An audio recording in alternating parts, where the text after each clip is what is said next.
blue. There's nothing more a man could do. Don't get your bollocks in a twist. Settle down, don't take a fit. You drank a demon straight from hell. You almost nearly won as well. You wiped the floor with victory. Then puked until you fell asleep.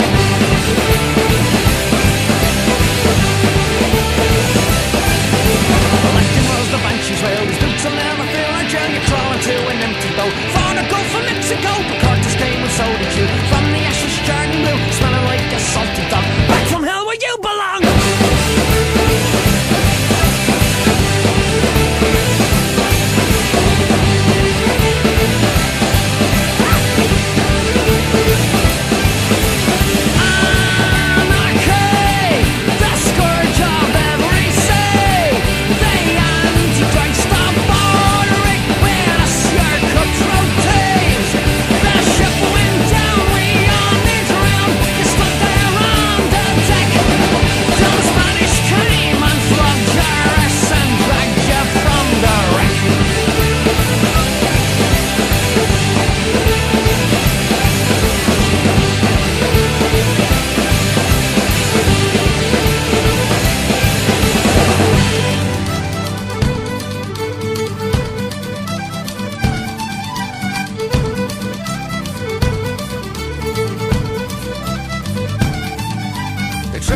Around your neck to watch you dance to jig at death and left you board the starboard cross, hovering like a hungry horse. Feel down, but don't you ride the other hand in such a snarling so I need the bugger so I can see.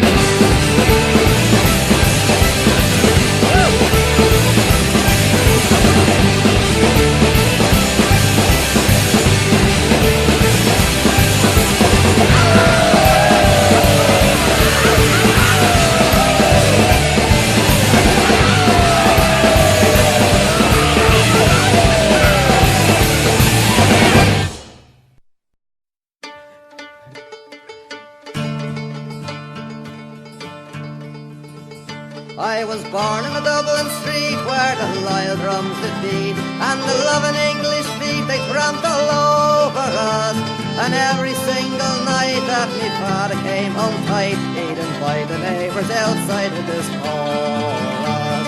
Come out, you black and tan, come out and fight me like a man. Show you white how you won medals down in Flanders. How the IRA made you run like hell away from the green and lovely lanes in Killeshandra. Come let me hear you tell how you slammed the brave Parnell when you thought them well and truly persecuted.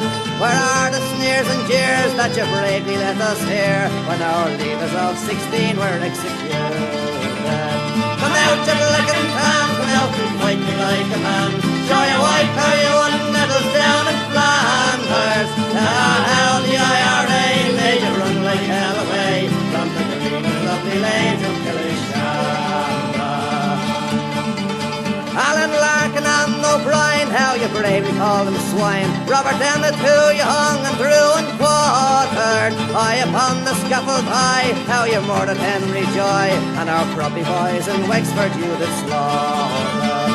Come out, you black and tan, come out and fight me like a man. Show you white how you won medals down in Flanders. How the IRA made you run like hell away from the green and lovely lanes of Killeshandra.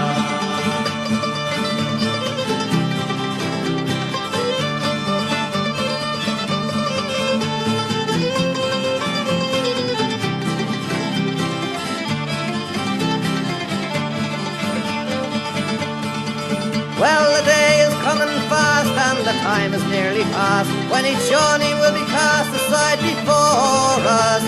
And if there be a need, then me kid will say Godspeed with a bar or two of Stephen Bean's chorus. Come out, you black and tan, come out and fight me like a man.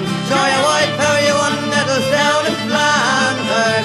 How the IRA made you run like hell away from the green and lovely lanes of Killeshandra.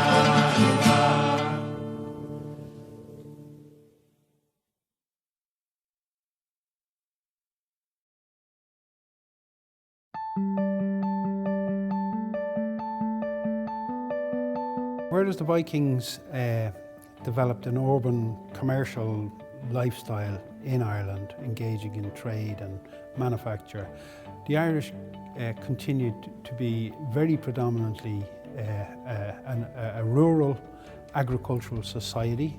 However, the Vikings provided markets for agricultural surplus, and probably a lot of cattle and leather and so on were probably sold into the Dublin market. During this period, we also noticed an increase in the number of sheep that were kept by the Irish, and this suggests that there was an increase in wool production. And that relates also to the fact that the Vikings provided a market for wool, which then was manufactured into textiles and would have been exported to Britain and elsewhere. Now, the Irish at the period, they lived in ring forts, which are enclosed settlements enclosed by a banking ditch with a palisade on top, and they also lived in crannogs. And a crannog is a similar palisaded dwelling, except placed on an artificial platform in a lake. The types of material that turns up on these sites, right across the country in fact, is remarkably similar to what you will find if you dig in a Viking town. Because through the interaction between the Vikings and the Irish, there's a common culture has emerged, a common material culture has emerged, which we refer to as Hiberno-Norse. You get the same range of tools, the same types of decoration, the same types of brooches and personal ornaments and so on. And this is notwithstanding the fact that the Irish would have spoken a different language, they would have had a different legal system, a different social organisation and so on. But I think gradually the Vikings were drawn into Irish life. The Vikings were extremely well armed. When they arrived in Ireland, it must have been a great shock, because the Irish were confronted with vastly superior weapons. The Viking swords, like we see here, and the fighting axes, these were vastly superior to what the Irish had available to them. And very quickly, the Irish acquired these weapons. We know from the sword that was found here at a crannog at Ballinderry, this is an imported sword that's come from the continent through Viking commerce. One of the interesting objects we have here from Ballinderry is a gaming board on which a game called Knaffertaffel was played. It's a game where you move pieces around on the board, not unlike chess or draughts, more like draughts perhaps. And this board is decorated with Viking style art. And this is maybe something that was picked up on a shopping expedition to Dublin. Or perhaps it's a diplomatic gift from Dublin to an important local dignitary. Or maybe it's come as a part of a dowry, because we know there's intermarriage as well between the Irish and the Vikings, and you have the Irish beginning to adopt Scandinavian names and vice versa. When Irish kings went to war, they captured prisoners of war. What did you do with them? You know, did you just kill them? Well, now, when the Vikings came along, they set up slave emporiums in Dublin and in Waterford and Limerick, where you could buy and sell slaves. So this was another source of wealth for Irish kings. At the end of a campaign, you know, all your prisoners were hauled off to Dublin and sold on the slave markets. We have records of Irish kings being captured and sold as slaves and so on. And we've even records of some of these guys escaping and coming home to tell the story.